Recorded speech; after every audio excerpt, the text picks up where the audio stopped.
technique that kind of implements pinching as well is coiling. And for coiling, you're going to start pretty much the same way by like just sort of passing the clay back and forth in your hands, and then taking the clay and just sort of pinching from the middle until you get the thickness that you want your base to be. And you're going to have to probably play with the amount of clay that we use to make our base. But if you start from the inside and work your way out, it's pretty easy to keep things kind of even. So probably whatever thickness you decide on is going to have to be the same thickness as your walls. So you want to sort of aim for the thickness that you want the overall cup to be, right? Which is something to kind of think of as you work. I have a few different size bases here. I think so this is probably a good size for like a mug. It's about like, I think maybe 3.5 inches, 3 inches in diameter. Something to consider as well is the shrinkage rate of your clay, which our clay, a penguin foot, is a stoneware that I believe shrinks at like just a little bit over 13%. And so for you guys who aren't at penguin foot, well, people who aren't at penguin foot will have to look up like the shrinkage rates of their clay on their supplier. And those of us who are working at penguin foot, then you know it's a little over 13%. Okay, we'll start with this base here, and then we'll roll out our coil. So again, I've been using just dental floss to cut the clay, and it has been working very, very well. Of course, wire tools work great as well if you have access to those, but if you don't, you can always just use dental floss. And just sort of pinching here until we get sort of a coil shape. And then we're just going to put the coil on the table here.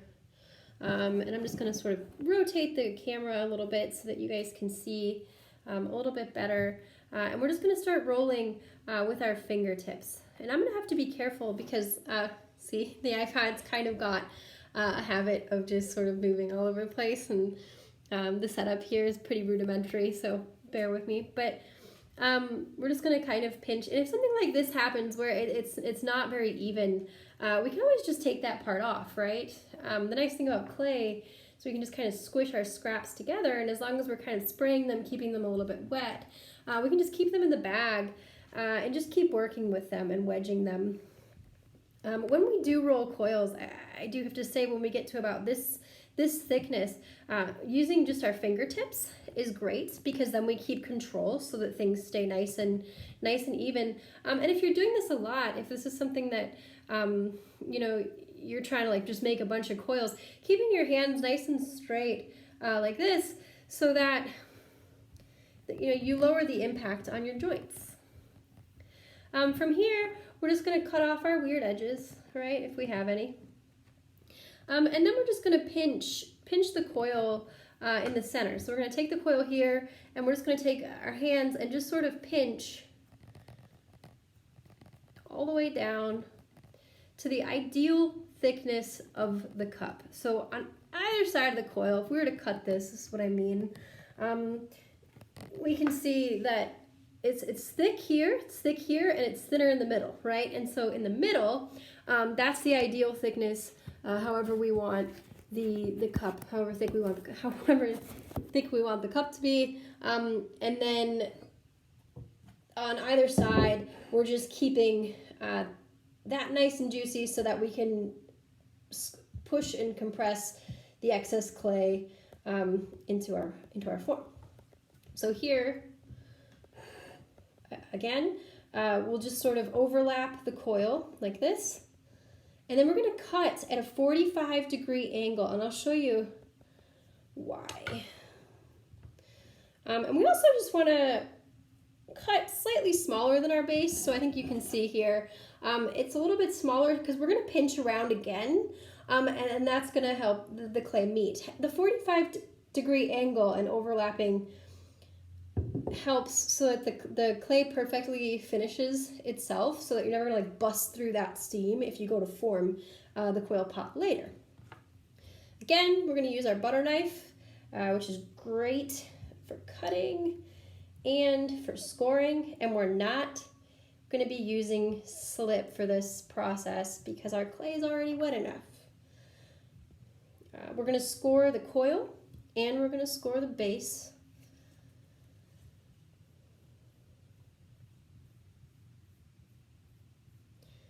And we're just going to take our coil and we're going to compress straight down onto the base. But we're going to kind of angle in, right? So it's almost, again, like the wheel where we're volcanoing.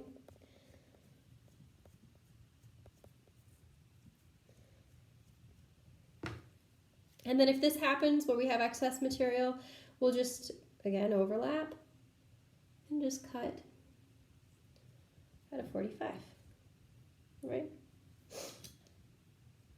Compress, or score, and then we're just going to compress. So we're just going to take our fingers and just kind of move where there's more material to where there's less material. Now, if you have long nails, you might want to consider cutting them. I mean, I cut my nails probably every few days, and already you can see all those little nail marks on the inside. So just sort of taking the thumb, compressing all of the nail marks out, any irregularities out before we start pinching up.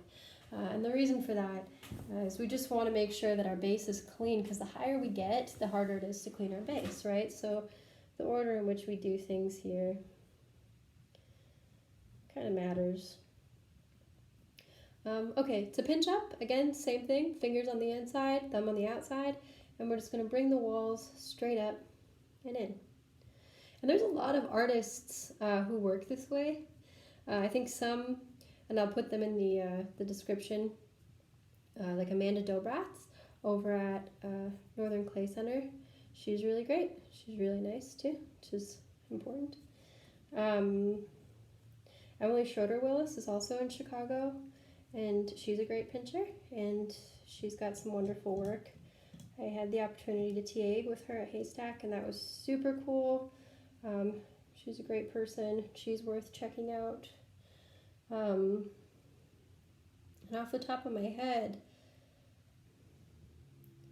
can't think of too many more, but let me just brainstorm afterwards and I'll just put them all, some people in the description so that folks can see their work. I have some pinched work as well on my website, but and as we're pinching here, the same rules apply as with the pinch pots, that we can think of like our hand and the way that will inform the surface of the work, right?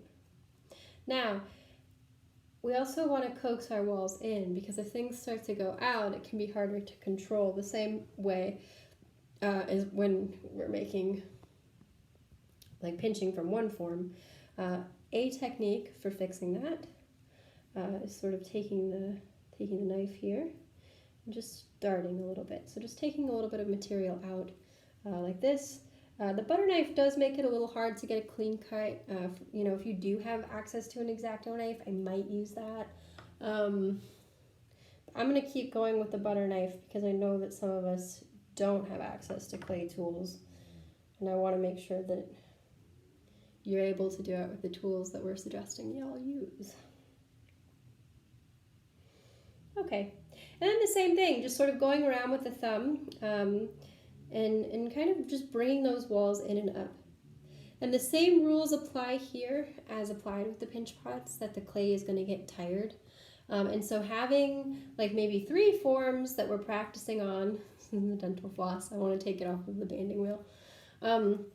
But having like 3 forms that we're practicing on, so that when the clay does get tired, we're able to just work on something else and keep busy instead of having to wait. All right, thanks.